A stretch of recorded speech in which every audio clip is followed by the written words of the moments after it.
Where's my purse?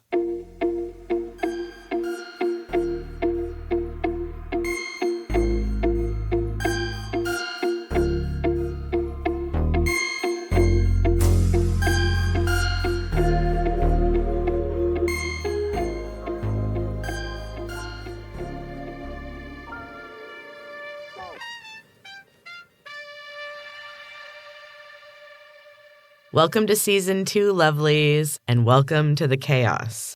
I am living in it right now, but it is good chaos. I try to remember that this type of thing always leads to something positive, some kind of growth. But it is still chaos, and some days it is definitely a struggle. So I love my new job. Love it. It's fun. The people are great. It's all good. But I also, at times, most of the time, feel really out of my depth. Like, I'm an old hippie pot smoker.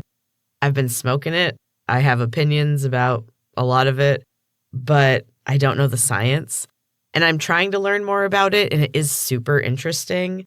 But for now, I'm just, I don't know, confused most of the time, I guess. So yeah, mostly I just go by personal recommendations or stuff other people have told me. It's super fun, anyway. It's kind of weird being older than everybody. Some of them I'm older than by over a decade. And I find myself kind of slipping into like a weird sort of like grandma mode. My son told me I should just embrace my, quote, witchy grandma vibes, which I thought was kind of funny. Because honestly, like, I'm only 42, almost 43, but, you know, I feel like I'm just waiting to be a grandma. And, like, my hero growing up was my great-grandmother, so I've got that energy, I guess. Mixed with, like, a hyperactive toddler, because, you know, ADHD. I did love that advice, though. And I love being around younger people. I always have. They're just super interesting, and they still have so much energy and enthusiasm. I just like listening to them talk. But honestly, I'm also super grateful to have done the work that I've done and had the luck that I've had and ended up where I'm at. It is so bizarre to me to be in my 40s and to have actually found like peace in my life and happiness. I have to admit that for most of my life, I did not think that I would make it past 40. I had no idea what to do when I hit 40 and was still around. But I kind of feel like maybe 40, around then anyway, was more like an ego death time. Like I just had to completely, I don't know, just burn everything to the ground, I guess, and start fresh. I feel like that's what I've done. Anyway, somehow I have ended up at this beautiful, chill, happy place. While still amongst like constant change and discomfort, honestly. Go figure. I've always thrived in chaos. I have difficulty with this like being calm and being present thing. My comfort at the job is getting better. I'm getting more comfortable around the people and the products. And it's just like a really nice, supportive environment. I don't think I've had a job that I actually enjoyed before. And I didn't realize until I had this one, and it wasn't, like, it's not hard to go to work. Like, you know, I might be tired or whatever, but it's not because I'm dreading going to work. I don't mind being there. It's fun. The people are awesome. It's just, it's so foreign to me. And it's so weird to not know how to enjoy things or how to be happy or how to like feel deserving of anything positive. And I hate these moments where I have like a sudden realization of just how like kind of messed up my life has been, you know? If you're doing any sort of therapy or healing shadow work, you might know what I'm talking about. You just have these like aha moments where suddenly it all clicks into place and you're like, holy shit, that is not right. Anyway, I will say it's kind of wild to me that I have not ever had a job in retail before. Sometimes I feel like an absolute child. Although it is probably for the best, I definitely wouldn't have been able to handle this kind of thing until now. Everything had to unfold the way it did so I could end up where I am now. Happy. For the first time in my life. Wild. So over in ADHD land, I have started exploring the benefits and drawbacks of cannabis on ADHD, especially in women. I know that I personally went to it when I was struggling as a teen. My struggle was not acknowledged. I was not allowed to see a psychiatrist without constant supervision and involvement from others. And I definitely wasn't allowed to continue the prescribed meds after the first month ran out. I guess it was too embarrassing to have to refill it or something. Who knows? But I know that weed saved my life back then. It was the only thing I found that helped me feel better that wasn't destructive or really bad for me. Of course, this was way back in the 90s, and they went hard on the whole weed is as bad as heroin bullshit. Weed hasn't killed anyone ever in the thousands of years that it's been used. You cannot OD. It's so much safer than drugs, alcohol, medications. Now, there are some medications that are definitely necessary, and please take everything I say just as my own opinion. I don't know shit. I just have my own experiences.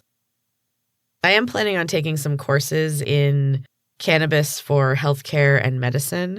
I'm very interested in all of that, and I also would like to be a little more confident in the recommendations that I make in the store. Plus, I'm just super interested in the effects that it has on the body and hormones, especially for women.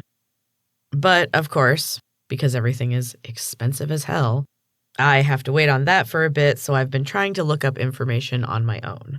And it is proving difficult. Everything is titled in such a negative and misleading way.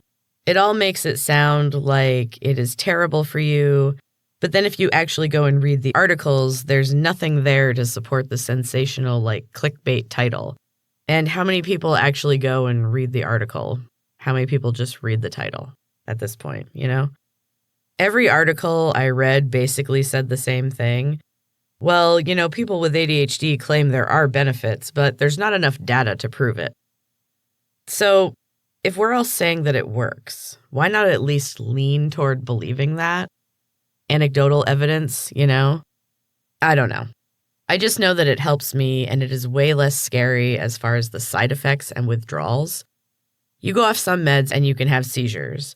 You go without weed and you might have a headache, be a little grumpy for a while, but you'll be okay.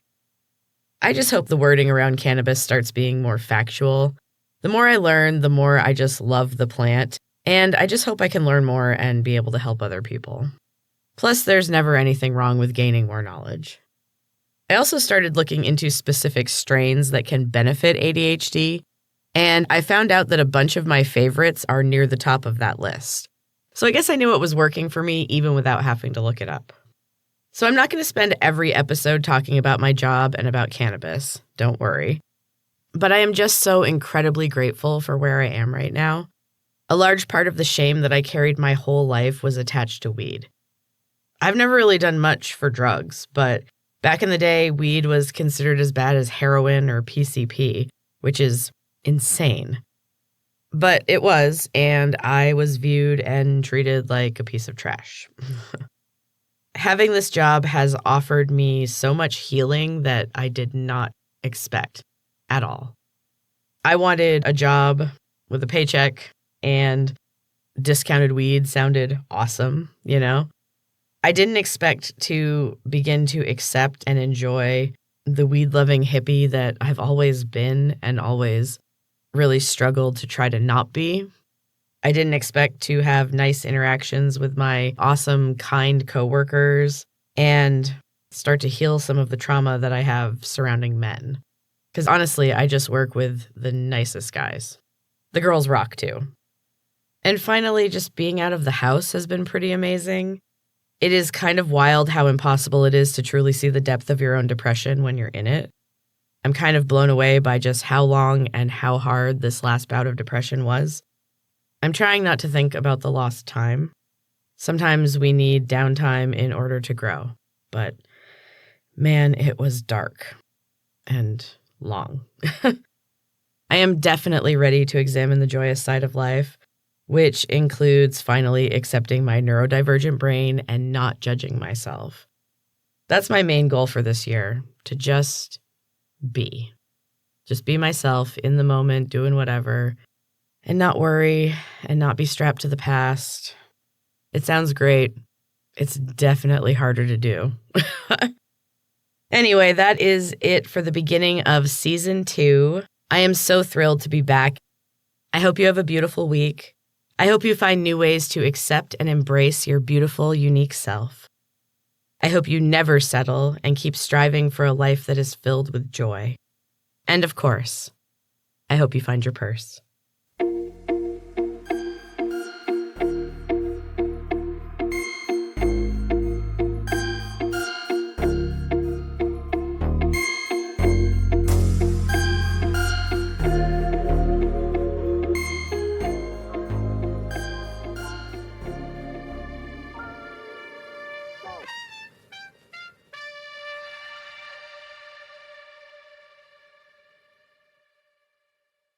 A Frap Media production.